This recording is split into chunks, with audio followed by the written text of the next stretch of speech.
units, though, spawning on the right-hand side of the map. In the color teal, we do have Conquerer999 playing as India. Here he is.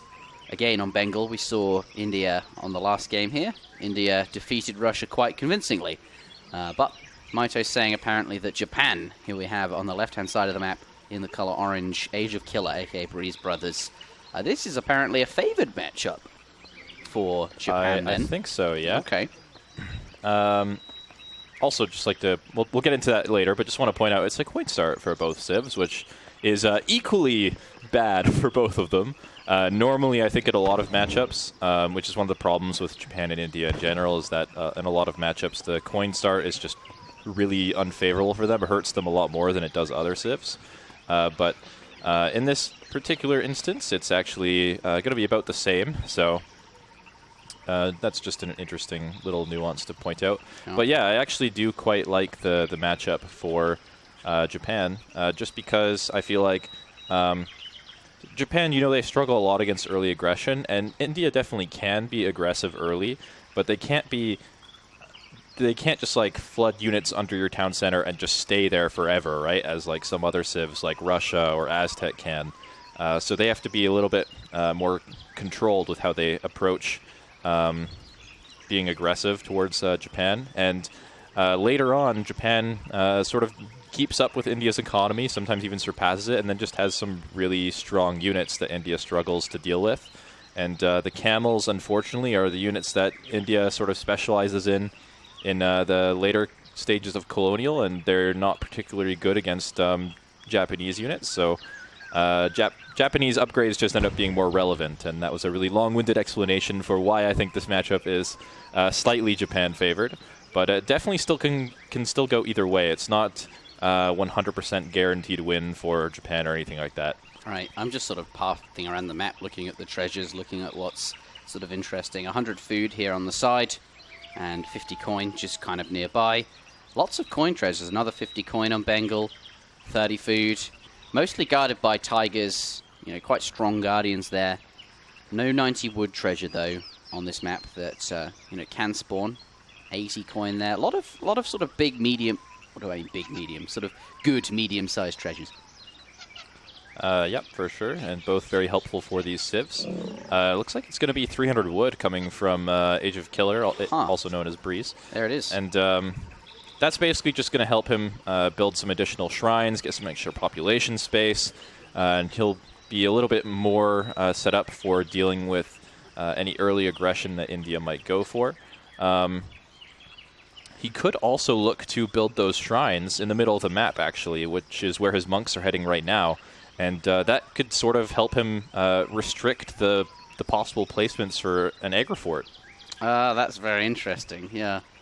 That is very interesting. Trouble is there's not... Here comes the villager now to place the agra fort, but there's no animals here.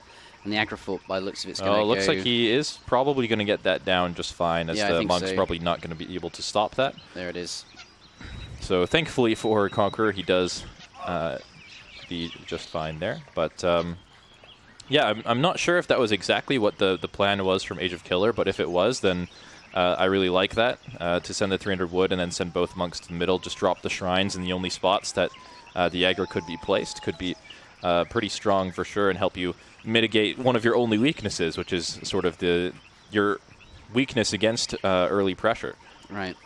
Perhaps, I mean, the trouble with this particular map is there's no hunts on this sort of middle, and now the agra fort's down anyway, so perhaps it's a moot point. 80 coin going to be picked up there by Conqueror, but the 300 wood, it also sort of just speeds everything up a bit. He's got, remember, Portuguese consulate. He's not spent a lot of that wood, or has he? Either way, he's got a lot of wood stockpiled. I think just waiting for that Tashoga shrine to be finished up before he starts placing the shrines, or placing that many shrines, potentially. Poof.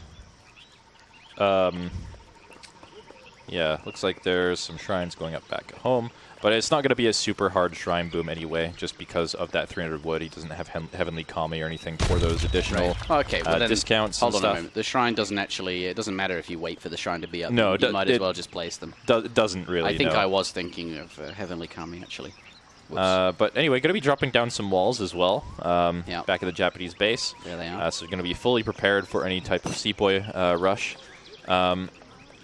But I don't really expect Conqueror to actually go for a Sepoy rush, knowing, having played this matchup with him before, he likes to play a more sort of eco-oriented style with India. He sieges down the shrines with a few Sepoy, and then goes for like sort of a Gurkha mass with some Soar as well for a timing. So likely not going to see any super aggressive plays out of him. Now let's switch on over to units in queue. India, a couple of Sepoy on the way, but he's not being super aggressive just yet. I wonder what his first shipment will be. Yeah, 5 Sepoy perhaps, just sort of get a lot of shrine sieging potential. Could be. I feel like it's not, just looking at his population. It's more likely going to be like the Wood Trickle or 600 Wood, probably. It doesn't have a consulate down yet, so I think we can rule out Diplomatic Intrigue. But yeah, it's probably going to be something a little bit greedier. Okay. But yeah, meanwhile, back Set at home for Japan, he's right. fully walled in. Yumi Archer is being trained, sort of being paying a little bit of respect towards the possibility of that Sepoy rush for sure with all these defenses. And not a whole lot of shrines outside of his base, so these Sepoy are going to be able to clean up a couple of shrines in the middle here, but then they're going to struggle to find any reasonable targets. Well, there's not a lot of shrines that he's placed sort of out in the open. Really, all his shrines are sort of at home. And yeah, more defendable. I'm a little bit skeptical about these 4 Yumi coming out to kill these 2 Sepoys. I mean, he'll be able to kill the Sepoy, but the monks alone will be able to handle those Yumi archers just fine. Yeah, I mean, he's sort of just sacrificing them to sort of delay the destruction. Conqueror knows they're there now, and you can see the monks, they gave up right away on that shrine. They're full pronto going for those Yumis. Yeah, I mean, he's going to kill 2 Sepoy, which is okay.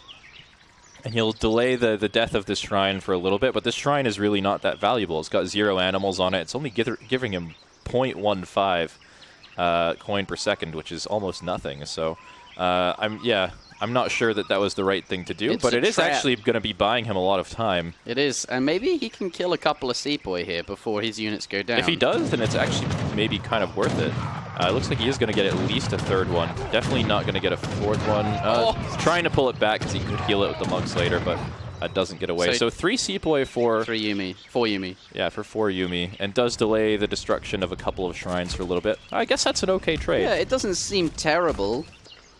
It looked a bit skeptical, but yeah, it worked. Seems like it's worked out in the end. Yeah, so yeah, that's not too bad. And it bought him the time he needed to get 4 villagers in. He saw what military units there were. He knows that there's nothing super aggressive coming in, and he gets to send 600 coin. Looks like he's going to go for an age up now. Yeah, 600 coin on the way, and it's basically macro to go up to the next stage. A lot of villagers on that cherry orchard there are going to have that 1,200 food in no time, and the shrines toggle to gold and has a couple of gold villages as well, going to make up. There you go, 1,000 gold now, has all he needs to get up to the next stage. India, though, continuing to roam the map, destroy shrines. Let's take a look at units lost. So far, he's managed to kill 3 shrines, but there aren't, really very many more to kill. There's certainly none on his side of the map, or down, in the bottom where you might expect a few to be. They're all sort of on Japan's side of the map. They're all a bit more defendable there. I'm not sure if he sort of knows where to go to siege them. But 600 coin of Conqueror now coming in as well. Yep. Doesn't really look like that's... Oh, no, he is actually aging. He has the Wonder down already, and that's going to be the Charminar Gate, I believe. Let me just confirm that. Yeah, that is actually going to be the Charminar Gate from Conqueror, so that's going to give him access to those Mansabdars, make his units a little bit more powerful once he has those trained. And, yeah, just playing it pretty slow. He's not in any hurry, it looks like, to try to kill Japan. And we'll see how it works out for him. The thing that could maybe pose a little bit of a problem is maybe if Japan tries to go up to the 4th age. This is something a lot of Japanese players do, and we can see that Ageofkiller's deck is actually oriented towards that pretty well. Oh. So, Veteran Battery. Flaming Arrows costless. Yeah, that's not a card you see very often, is it? It's not. I think the only time I've ever seen that card sent in a real game is by Kinesi. But yeah, I mean, flaming arrows are pretty good against Japan or India, I think, just because it's hard to train siege elephants to deal with them. But the Yumi Archer is getting a lot of good trades on the Gurkha here. It looks like he might actually be able to defend this last shrine pretty easily, getting another Sepoy kill there. Even going to pick off the monks potentially. The last one does go down, or the one does go down, the other one gets away. One monk does go down, and now going to get some sieging on that shrine. However, there's going to be a Mitoe popping. There's going to be a pause, Mitoe. Myville stuck on the Wonder. It is stuck there. That's unfortunate. Huh. Gotcha. God damn it. Are you ready? Well, there's berry bushes there. Surely you can gather them. Yeah, just gather from... yeah, that's how that works. Anyway, the Mahout popping from the Agra Fort, going to be getting onto these Yumi. This is actually really dangerous for Breeze right now. He's in big trouble, potentially. Yeah, that's a big fat elephant. 33 area 2. Those best areas being pulled off to take the brunt of it. Trying to get those Yumis away. Thankfully, the monk doesn't snare. And it looks like he'll be able to get away here. I think he's got a gate. He's going to be able to get inside. Yeah, it's going to take a lot of damage, though. Look how much damage it does. It's very strong. So he got a pretty good trade there with that. Maybe it's about equal, considering how many Sepoy and Gurkha he lost before that. But he can't be feeling too bad about that. And there's going to be a second town center coming down for Breeze back at home. 1,000 wood coming in as well. So he might actually go for a third town center. And that's going to be pretty greedy. And maybe too greedy with a potential push coming in here. Of course, he does have the option also just completely invest that wood into more Yumi archers. He's got a second barracks coming down as well, so it's not necessarily greedy. It kind of just depends on what he wants to do with it. But here we go. India now sieging the gate. Notice that he hasn't focused down any of the other wall pieces. Sieging the gate is kind of the most valuable thing to do here, as it is quite a bit more expensive than the other wall pieces. That being said, he has actually completely disregarded what I just said, and is now sieging the other wall pieces. But if you do siege down... Yeah, now switching to the gate. If you do siege down the gate, even if you're forced to retreat, that is something that your opponent's going to have to replace. And it can be a little bit more painful to replace that than just a little wall piece. 2 siege elephants coming out now to support this. And going to be pretty good against this TC. He's got a big presence of military here, and I don't think ageofkiller can really defend it. Trying to do what he can with a few Yumi. He's got disciplined Yumi there, but with a Gurkha, I think they'll be fine. And in the back of this, just going to get a lot of siege damage done. A couple of wall segments coming down. He's just going to place them there for the future. Yeah, it seems like that town center might have been a little bit too greedy. Looks like it will probably go down pretty easily. 9 Yumi going to be popping out from the town center back at home. In the back there, going to be walking up. And those Yumi might be enough to push away this army, but not before the town center goes down. There's the final shot. And yeah, the TC crumbles. I think he managed to train 1 or 2 villagers from there, so... 500 wood and 200 food for 2 vills seems like a good trade to me. Yeah, that's not the best efficiency of villages, is it? But yeah, he tried there. Conqueror, he did send these 2 siege elephants, right? So that's kind of like a shipment that has been forced out in a way. I suppose it was to deal with flaming arrows.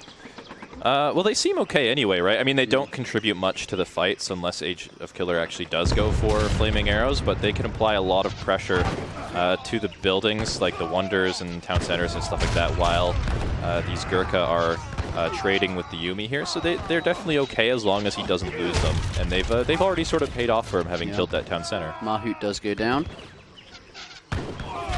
Yeah, let's take a look at military units though. 24 Yumi versus 37 Gurkha. It kind of looks a bit more even than that, but that's what is on the map. Maybe not all the Gurkha are here, but he seems to be... I don't know, are the Yumis trading well with the Gurkha? I don't think so. Just look at the military population. It's so heavily in favor of Conqueror right now. That Wonder is about to fall. I mean, he keeps investing into these town centers, which is really just hurting the amount of units that he can be training. And he also, he was forced to ship 9 Yumi instead of cherry orchards, so he actually just doesn't have any reasonable food income here. And this is just looking to be a really good situation for There's the orchards. Conqueror as a result of that. Yeah, all his shrines are on food to try and get some kind of food income, but it's so slow, isn't it, that he's not really able to train anything, and slowly Conqueror just pushing forward this absolute huge, massive unit. Japan Consulate gonna go down. Yeah, GG and that's actually just going to be GG for him. I think just a little bit too greedy in Fortress there. 15-minute game, very decisive from Conqueror. Yeah, very in a matchup cleanly that played. we were saying might be Japan favored. Yeah, very cleanly played for him. And I know this is a matchup that he's pretty comfortable with as India, despite whether or not India is actually any good in this matchup. It's one that he knows how to play for sure, and he does quite well. So, yeah, well played from him.